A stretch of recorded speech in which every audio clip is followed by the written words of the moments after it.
안녕하세요. 맹경제TV 맹경제 목사입니다. 주사부TV 안성희 소장님 소개해드리겠습니다. 안녕하세요. 네, 안녕하세요. 예. 오늘 안성희 소장님께서 알코올 중독의 신체적 의존에 대해서 말씀을 주시겠습니다. 신체적 의존, 얼마나 알코올이 중독되면 의존성이 심해지는지 이 말씀을 잘 듣고요. 우리가 알코올 중독이라는 이러한 아주 악한 중독의 사슬에서 벗어날 수 있도록 함께 노력할 수 있는 지혜가 있기를 소원합니다. 예, 말씀 주시겠습니다. 네, 시작하겠습니다. 앞에서 중독 단계로 넘어가면 처음에는 마시면 고통스러운 일 따위는 없고 즐거움만 있기 마신다고 그랬습니다. 그것이 조금 진행되면 고통도 따라온다고 그랬습니다. 근데 고통보다가 마시는 즐거움이 더 크기 때문에 술을 못 끊고 마신다고 그랬죠. 그 다음에 더 진행되면 즐거움 따위는 없습니다. 고통만 옵니다. 거기까지 진행이 됩니다. 그러면 우리가 상식적으로 생각하면 마셔서 즐겁시다 고통만 오는데 왜 끊지 못하고 계속 마실까? 그게 문제잖아요. 그 문제가 여기 알코올 중독 신체적 의존에서 그 해답이 있습니다. 그걸 한번 풀어보도록 하겠습니다. 알코올은 신체에 들어가면, 몸에 들어가면 마시면 에너지를 만들기 때문에 식품이라고 볼 수 있으나 약으로 작용하는 것이 냉엄한 현실입니다. 술을 한 번 마신 영향은 적어도 12시간, 12시간 정도로 알코올 억제제에 진정되거든요. 억제 후의 흥분이라는 형태로 뇌에 남습니다. 술을 많이 마신 경우에는 조금 더 흥분이 길어집니다. 만성적으로 술을 마시는 경우에는 음주 정도에 따라 다르나 그 영향은 며칠에서 일주일은 남습니다.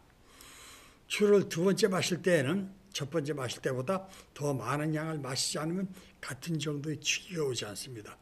이것이 내성 발현의 효과입니다.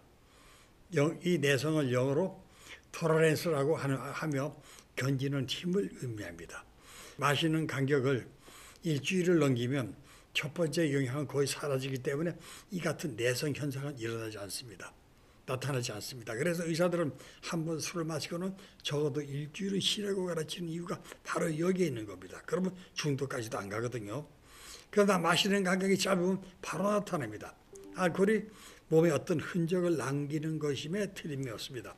알코올이 몸에 남기는 흔적을 술에 의한 시프트라고 합니다. 시프트는 뇌에서 일어나고 뇌에 일어난 시프트가 내성의 주범인 것으로 보고 있습니다. 간장의 알코올 처리 능력도 술을 마실수록 조금씩 증가합니다. 그 결과 혈중 알코올 농도도 올라가기 힘들어집니다. 그러므로 매일 밤늦게까지 술을 마시고 주량은 점점 늘어나고 내성 상승에 박차를 가합니다. 간장의 처리 능력은 최초로 술을 마셔서 취하는 데 필요했던 양을 1로 가져간다면 1.5배 정도까지는 상승한다고 합니다. 취하기 전까지는 더 마셔서 안 된다고 생각을 합니다. 그러나 일단 취하면 알코올의 양리작용의 필연적 결과로 자제심이 사라집니다. 그러므로 마시기 시작하면 멈춰지지 않습니다. 이런 상태가 계속되면 신체적 의존이 형성이 됩니다. 몇 주간씩 알코올이 신체에서 빠져나가지 않고 술에 잠긴 상태가 되면 술의 공급이 중단되었을 때 혈액이나 뇌 속의 알코올 농도가 점점 떨어지는 과정에서 손이 떨리고 존재하지 않는 벌레가 몸이나 천장에 기어다니는 것 같이 보이고 몸에 경련이 옵니다. 더 심한 금단 현상이 오면 얼굴과 손발이 차분해지고 식은땀이 나고 심장 박동이 빨라집니다. 헛것이 보이고 헛소리도 들립니다. 의식은 몽롱하여 일개를 올바로 인식하지 못합니다.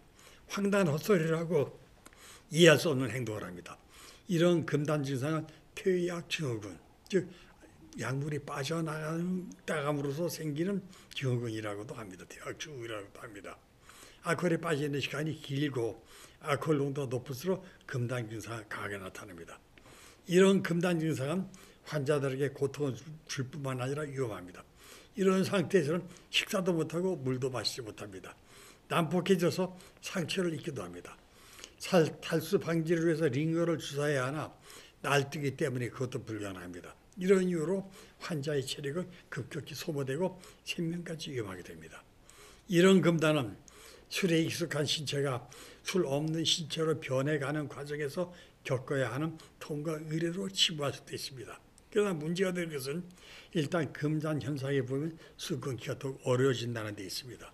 그것은 금단 현상을 두려워한 나머지 술을 끊으려 하지 않으며 술을 마시면 금단 증상이 깨끗이 사라지기 때문에 더욱 술에 의존하게 만듭니다. 이런 상태에서 아침에 일어나면 손이 떨려 일을 할 수가 없습니다. 술을 한 잔 마시면 거짓말처럼 손떨림이 멈춥니다. 부산에서 알코올 중독 치료를 위해 서울까지 올라온 중년의 알코올 중독자를 만난 적이 있습니다. 그는 자신이 중독인 줄 알면서도 술을 끊지 못하고 계속 마실 수밖에 없었던 이유를 다음과 같이 말했습니다. 그에게는 아직 어린 두 아들이 있었습니다. 아침 식사 시간이면 밥상을 차려놓고 아내가 그를 부릅니다. 밥 먹으라고요. 그는 특히 아침 식사 시간이면 손이 떨려 도저히 밥을 먹을 수가 없었습니다. 그래요 식탁에 앉기 전에 그는 재빨리 숨겨둔 술을 찾아서 단숨에 소주 반 병 정도로 해장술을 마십니다. 그리고 술기가 돌 때까지 기다렸다가 식탁으로 돌아갑니다. 그리고 천연덕스럽게 술 마신 사실을 숨기고 어린 아이들과 함께 아침밥을 먹습니다. 왜 그랬을까요? 그는 손을 벌벌 떠는 아버지의 비참한 모습을 어린 아이들에게 보여줄 수 없지 않느냐고 오히려 반문을 했습니다.